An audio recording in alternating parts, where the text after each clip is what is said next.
right, guys. So yesterday there was a movie we went and saw. You may have heard of it. It's called the Barbie movie. Yeah. I still feel ridiculous being an adult male who has to talk about a Barbie movie, but here we are. It's 2023 and the timeline gets more and more out of pocket each and every day. So we did go see in this movie. You saw this movie. Yes. Everyone's going to have their opinions here today, ladies and gentlemen. So first things first. I actually have notes. I'm going to get them. If I can do that. Go for it. Let's do this. All right. So so the movie, let's give them a synopsis first. Okay. So Barbie exists in Barbie's dream world and everything's perfect, is it not? Yeah, because, you know, women run Barbie land. So obviously, everything is an ideal utopia. Because women are in charge. This is a bit of an insulting idea that women can only succeed in a society that has no scarcity and no actual tasks that need to be performed to keep everything running. It has no scarcity. It has no waste.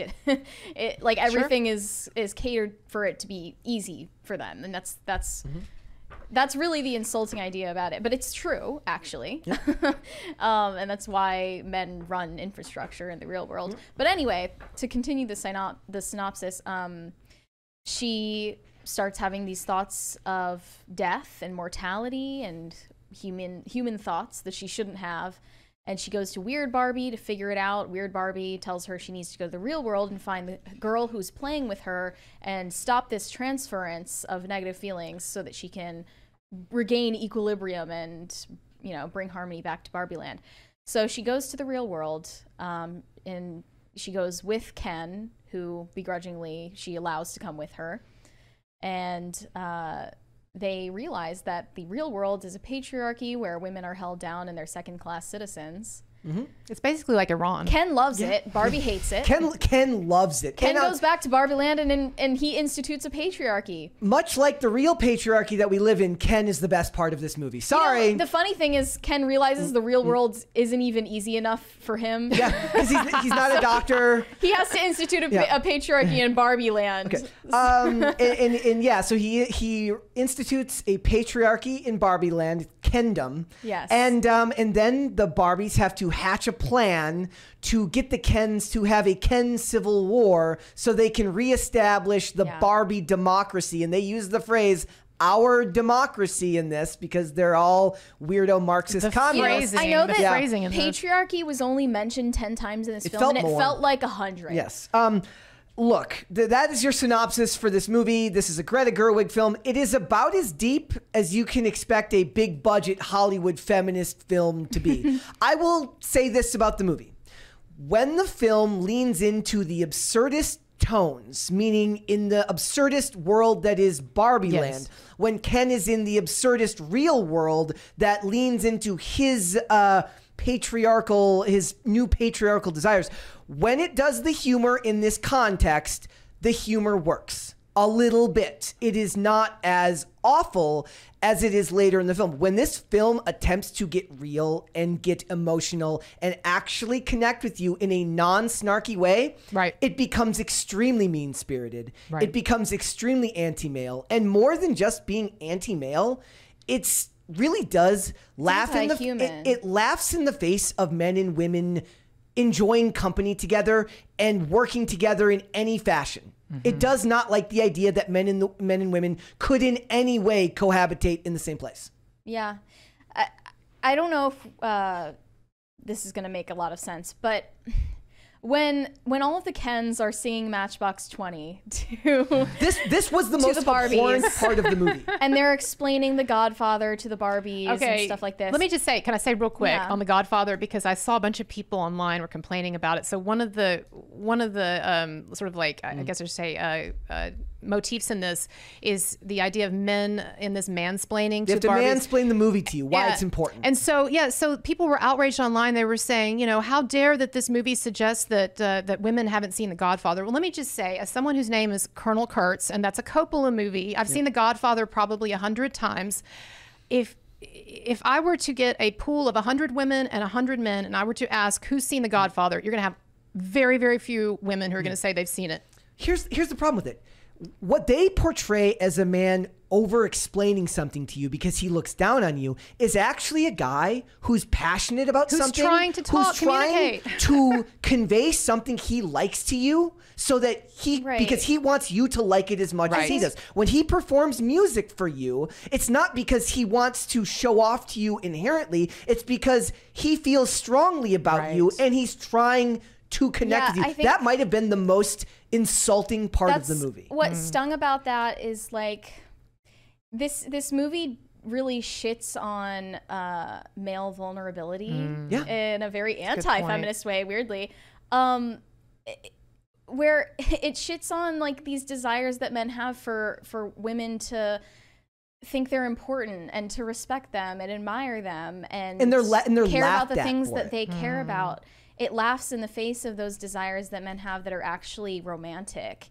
And I mean, this is the reality.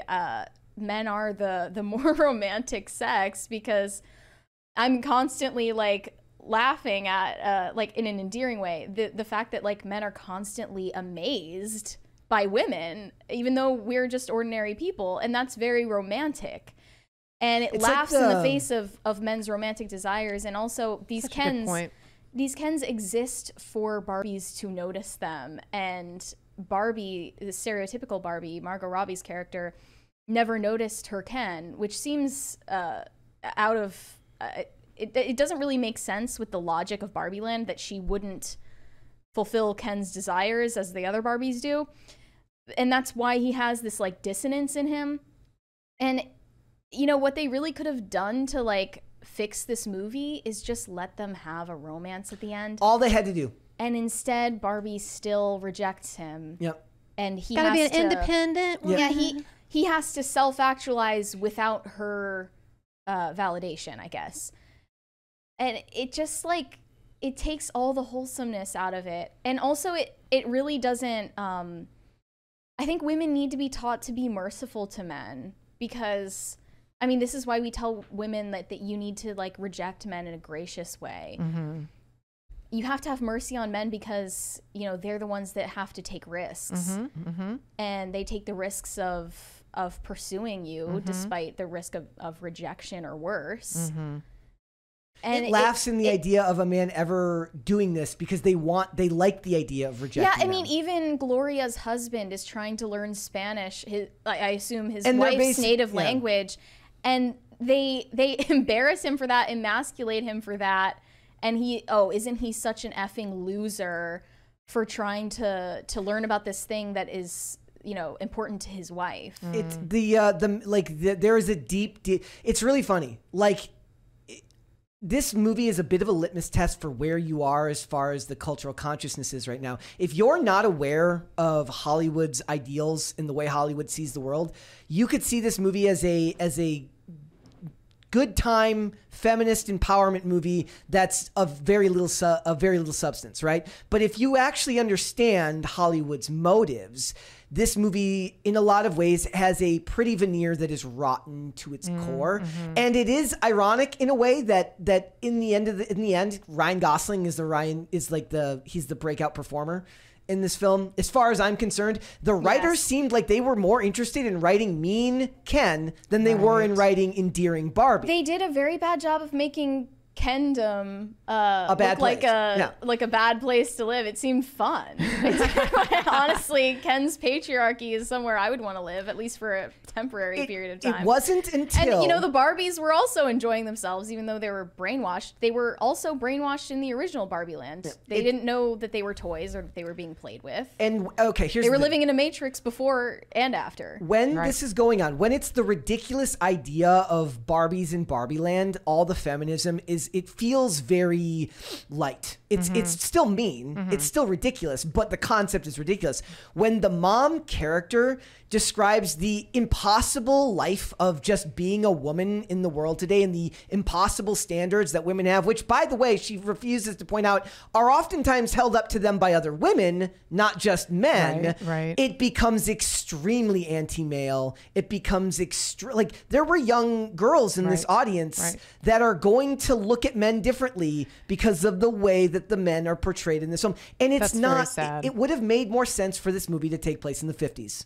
It would have. Yeah, so that's how I feel about a number of these types of works of art or films, narratives, is that it almost feels like they're responding to a time that has passed. Like they think that we're still stuck in some kind of Mad Men era. And it's almost like they long for it. I say this. I think like, as a foil, I think they do. I point this out. I say this to Mary all the time. I said, my generation, I'm a millennial. I'm 37.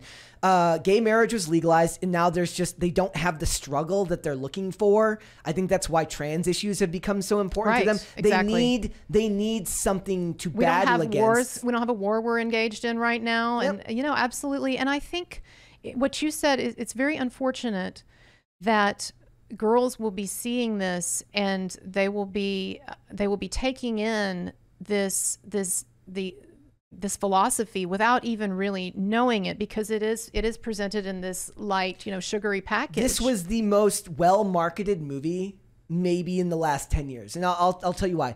If they had been upfront about the feminism, it would have killed the box office.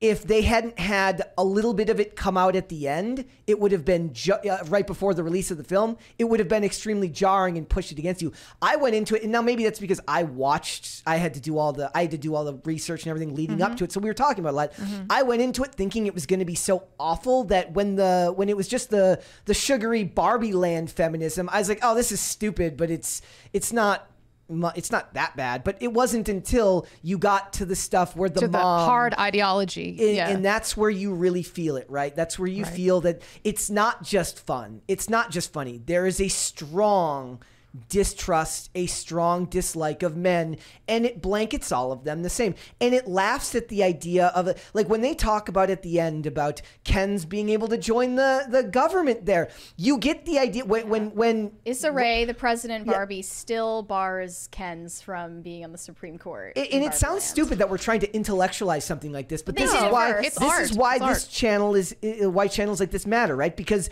you can It's laugh. powerful. You can laugh at people covering this stuff, Right. but there's a reason why second wave feminism works so well, why Hollywood was able to create a more harmonious society in a lot of ways, because they showed cultures interacting together. It's powerful. When it's done right, it works. When it's done wrong, it can be dangerous. Right. And there will be girls with no frame of reference, with girls with no dad, girls, people who grew up in a single parent household who don't have a strong male role model to be able to compare this to, that are going to see this. And maybe it doesn't affect them now, but this on top of everything else that they're taught in school, everything else that they learn to the contrary, because everything in society is now telling you that it's the man's fault. Right. There were also boyfriends accompanying their girlfriends to this movie, and it's like they would walk out thinking, "Is that what you really think of me?" Well, that's a great point too, Mary, because I think that sowing this kind of discontent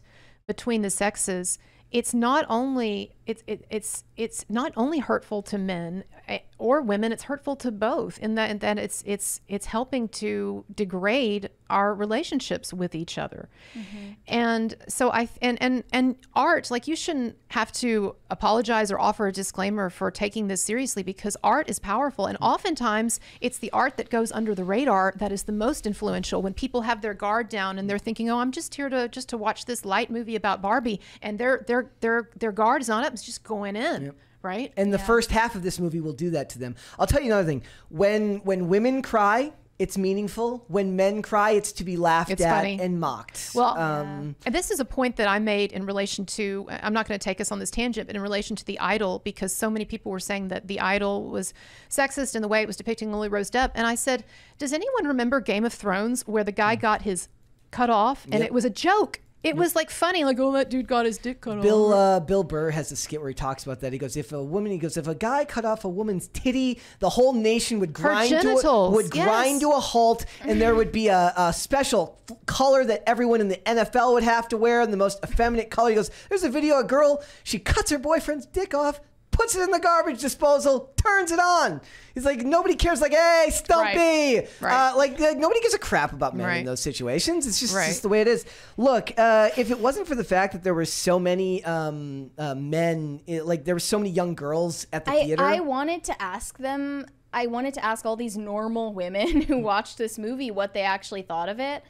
And I think, like, if you go to see Barbie and you're all dressed in pink, you're going with your girlfriends, it's supposed to be this fun night out, you're drinking your spiked pink smoothie or whatever, and you fell for the marketing, then you're probably going to like it no matter what the content of it is.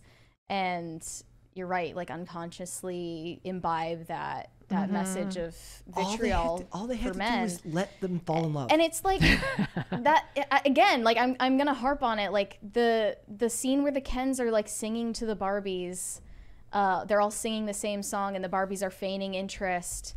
It's like, yeah, like sometimes part of being merciful to men as a woman is to like let him explain something that you already understand. And men do it too. I mean, I've so that he can feel like he's yeah. important, or that you can feel like you're sharing. All the men were doing him. that by going to this movie with their girlfriends or just tonight. like honor his authenticity and honor the fact that he's trying to be vulnerable to you. You know, like that's special. It wasn't right? just that. It was they laugh at the idea that they say Ken would love a damsel in distress. It's literally taking the notion that men love the idea of saving a woman because it's in the male DNA to protect women and try to save them from danger, and it laughs at it and makes it something to laugh about. They come to a truce. Ken explains to Barbie, I was only doing all of this because I wanted you to feel unimportant like I felt before, and I wanted you to notice me. And then all she had to do was be like, aw, and kiss at the end. That's all that needed to happen. Yep. I like your version. Yep. I do. I will say that Margot Robbie did a really good job. I think Ryan Gosling I think Ryan Gosling was the performance overshadowed hers. But that's because the writing wanted him to be the star. The writing wanted to the writers wanted to make this about evil Ken, not about good Barbie. But at the scene at the beginning when they're in the real world where Barbie has the visions of the mom hanging with her daughter and she tears up. That's a single shot and it holds. And she pulls those tears from nothing. When she has to interact with people in a meaningful and emotional way, Margot Robbie does her job as an actress here and pulls the best possible performance that you can from material that is very, very lacking. It's funny to me that they probably had to CGI cellulite onto Margot Robbie's leg to make her real. She has perfection. Well, I'm glad that you acknowledge that it was a good performance too, because one of the things that I wanted to say about this movie is that there are a number of things about the movie that I liked, and there were times I got into it, and I actually thought that there was a good movie in here if they had tried to go like sort of more of a Truman Show direction with it. Yeah. You mentioned The Matrix earlier,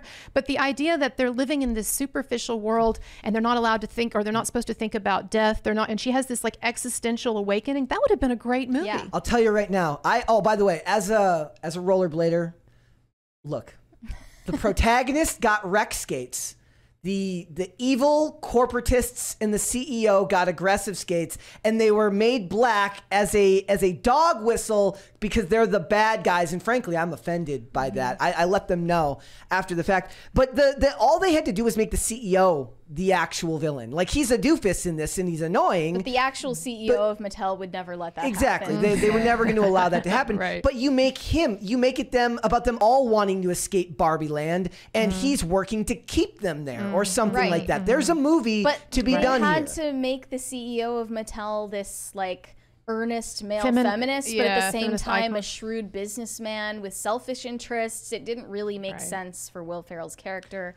Also, but I do believe Jim Carrey would have been better. The most unlikable character in this movie was Sasha, the Gloria's daughter, the teenage girl, who goes off on Barbie and says that she's a fascist, that she's a symbol of consumerism and sexualized capitalism. I don't even know what that means. She was the worst. Yes. Oh, by the way, if that role had been done 6-7 years ago, Zendaya would have played her.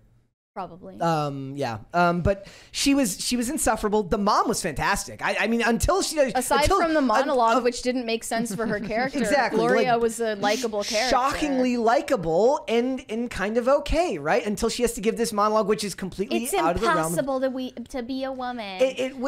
Pointing out like all the ways in which that the things that women have to complain about, there is a male corollary, right? Because we complement each other, right. And all of the ways in which it's impossible to meet their standards, they prove throughout the movie that the men can't meet their standards anyway. Right. So what is the point you're supposed to be making? Well, here? it kind of reminds me of some of the discussion around the Jonah Hill controversy. Now, I don't agree with some of his standards for appropriate swimsuit shots and things like that, but I think that the attacks that he's been getting, the narrative, the popular narrative around him, I think that it is very sort of one-dimensionally focused on, oh, this guy has this standard for her, he wants her to behave in this way, and not seeing a kind of reciprocity there, that both sexes have to make concessions in relationships. There are things that my guy wants from me that I don't agree with and that I want from him. And so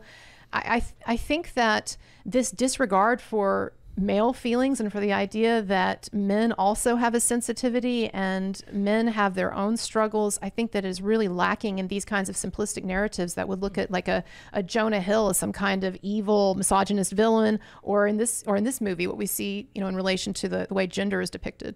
Yep. I think, and I'll be very careful with my words here. I think that when it comes to men, like there is no benefit of the doubt given to your intentions. Right. So you are no longer given the benefit of the doubt that what you meant is what you meant. You must always look into it in the worst and most fractured lens possible about what he meant by that. And one of the problems that I have is like, a lot of the time growing up, we've taught women not to settle, don't settle for less than you deserve, which is a fantastic one note message to give someone, but it's not something that universally applies to relationships, because relationships require by their very nature give and take. And some degree of settling. And what we've told women is that if a man asks you to settle for something, it's oppressive, and he's doing it to hold you back. It's doing it because he doesn't want you to join the Supreme Court. That's why your husband or your boyfriend, he doesn't think you belong in the Supreme Court, and that's why he's asking you not to wear that dress out with your girlfriends. That's why. And I think what this movie is it has all of the deep narrative that you can allow a $100 million feminist movie to be. Right. I think it's going to make a lot of money. Oh, it's going to be it's very judging successful. And I'll give them this.